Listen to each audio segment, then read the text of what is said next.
My name's Big Boy Barry, and along with my guest presenter Trevor, we'll be bringing you a look at all that's new and wonderful in the fantastic world of electronic sports. Yeah, and I'm Trevor Henderson, and I will be the host of Virtual World of Sport as from Friday, 6 o'clock next week, with my amiable friend Stuart Hall. But for now, we'll be giving you a taster of exactly what you can expect.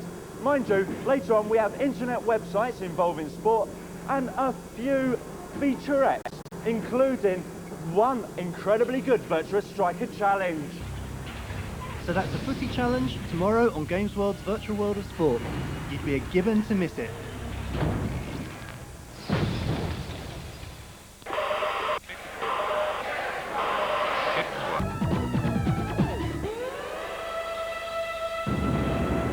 Good evening, everybody. It's Tuesday, it's 6:30, and it's time for us to conjure up some console gamers, because this is Games World, the show that can boast the host with the most. And of course, Donna Air. Oh, hi, yes, here we are at the Edge Arcade in Harrow. Tonight's show's got a certain Sonic feel to it. It does indeed, because we'll be taking a look at Supersonic Racers for the PlayStation, and what may well be the last big Mega Drive release, Sonic 3D. Then we're going to be giving you the latest news on N64, only 4 months before its launch. It's getting near. Now let's chuck the chat and let's get to the games. As usual, our resident reviewers, Kate and Ravi, will be giving you their opinions on Supersonic Racers, the Micro Machines wannabe with the distinct Wacky Races flavour, and also Sega's last-ditch attempt to woo a Mega Drive public with the latest from the aging blue hedgehog, Sonic 3D. Here are the guys to tell you more.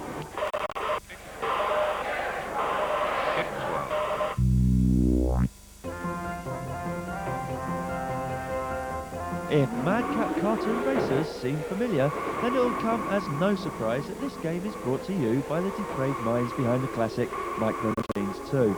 This time around you can choose from 8 characters, from the short and twisted Dr. Diabolical to that rotund rogue Oswald Doberman. Players compete on one of 30 tracks, travel from the Wild West to Treasure Island, or even out into the depths of space. Each track features a unique hazard, half-finished bridges, floating rafts, and even an enormous cannon that sends you flying over a sea of sand dunes. There are several racing modes, but by far the favourite is the simple 3-lap burnout. Now, when I first saw this game, I thought to myself, hang on a minute, this is Micro Machines, it's so similar. I mean, you go around some tracks, use speedboats, racing cars, air balloons, and I mean, in one-player mode, you know, when I was playing all the way through the game, then the track, I actually got bored of it towards the end because I'd seen it all before in Micro Machines. But the game actually comes into its own with a multiplayer option, and Kate's going to tell you about that. Yeah, the multiplayer option is great. You can play up to 8 players at a time. To be honest with you, this is a great game. I mean, Micro Machines is excellent, but if you want the next one of those, you're going to have to wait until March. This is a really good substitute. It's totally addictive. The one gripe with it, when you're playing in the multiplayer mode, the person in front can't actually see where they're going until they've got there, which is very often too late. But apart from that, it's still a really good game. Totally addictive. Yeah. For me.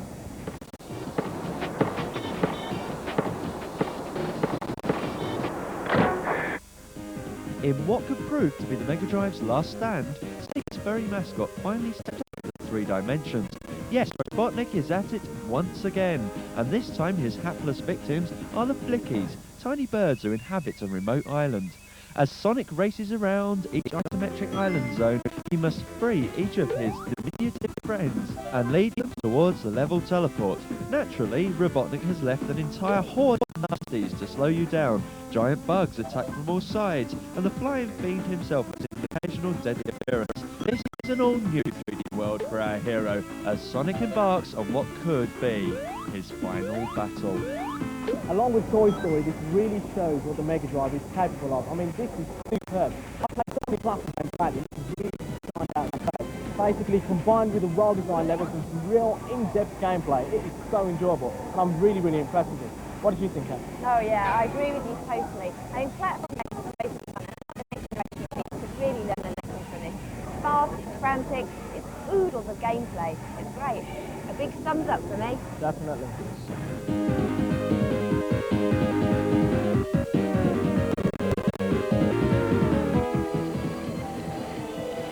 As you no doubt know, in Japan, the only thing that's bigger than Donna at the moment is the Nintendo 64.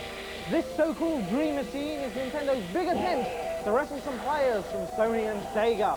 As usual, Game Soldiers first on the scene, and here's a quick rundown of what to expect from the 64-bit Bulldog.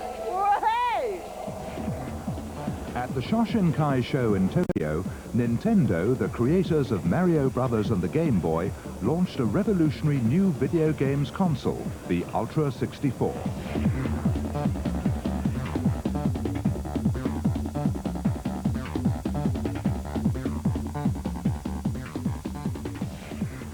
Thousands of journalists and games developers from all over the world came to the show to find out about plans for the new machine. Nintendo, the biggest games company in the world and widely recognized as the most successful. No one could afford to ignore the Ultra 64. Nintendo designed the Ultra 64 in partnership with Silicon Graphics, the company responsible for the special effects on films like Jurassic Park and Terminator 2.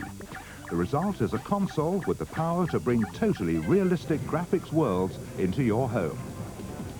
But before playing the games, everyone had to get to grips with a controller, which is a totally new concept and design. The stick controller is the biggest difference. It makes it much easier to direct your character in three-dimensional space. But there's also the traditional D-pad and select buttons, which are still part of the game player's technique. The three handles on the controller are another new feature, and they allow you to change your grip depending on the type of game you're playing. There's also a special memory card which plugs in underneath the controller. It allows you to store customized game or controller settings. You'll also be able to save your friends' best games so you can compete against them even when they're not there.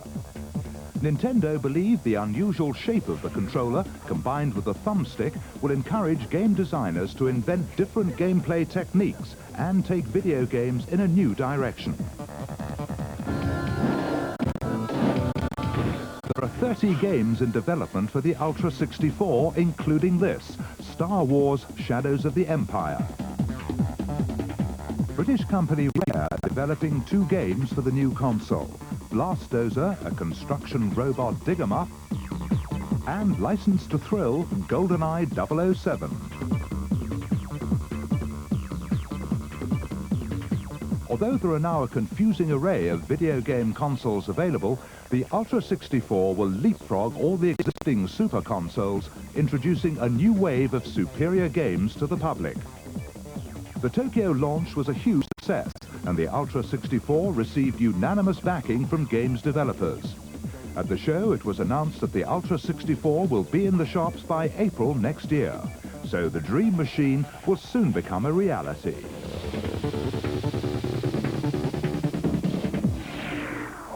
Hiya folks, now it's time for our nightly competition, Barry's Bumper Bag. And this time my enormous sack is throbbing and heaving under the sheer weight of red hot goodies lurking inside. We'll give you the question in a second, but first of all, Donna, tell them what's inside. Right, we've got a Super Nintendo game, I like the look of that one. Yep. We've got a polo shirt. Very nice. We've got a t-shirt. Lovely. We've got a nice Game Boy game. A Game Boy game. And we've got a nice red Game Boy this time. Oh, and lovely. you don't get Barry's sack this week, I was told. Unfortunately not, but you do get everything inside. To begin with a chance of winning the entire shebang, all you need to do is answer this very simple question. What was the name of the PlayStation's original development title? Oh. Was it A, the Power Station, B, the Percy Station, or C, the PSX? We'll be giving you the address to send all your entries into at the end of the show. The first correct answer out of the bag will win everything. And as usual, we'll be posting the winner's name on our website in the not too distant future. Good luck with that, but now I think it's time to take a break.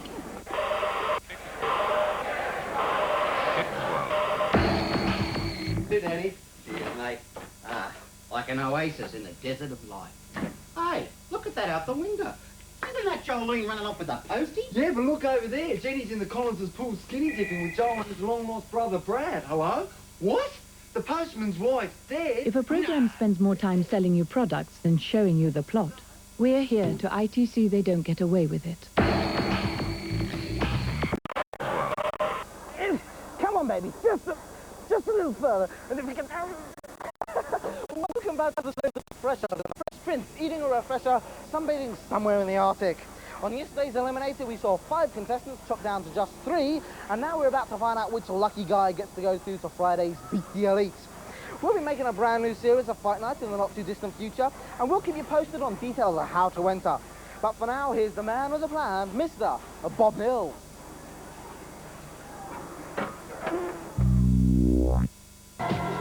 So that's one lucky kid through.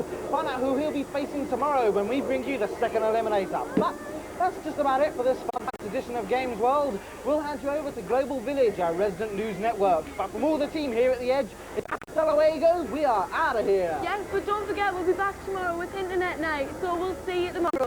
Bye! Bye!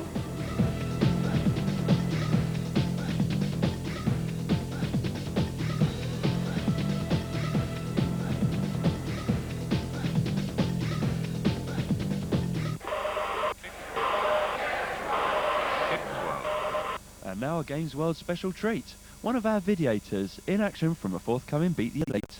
Yeah!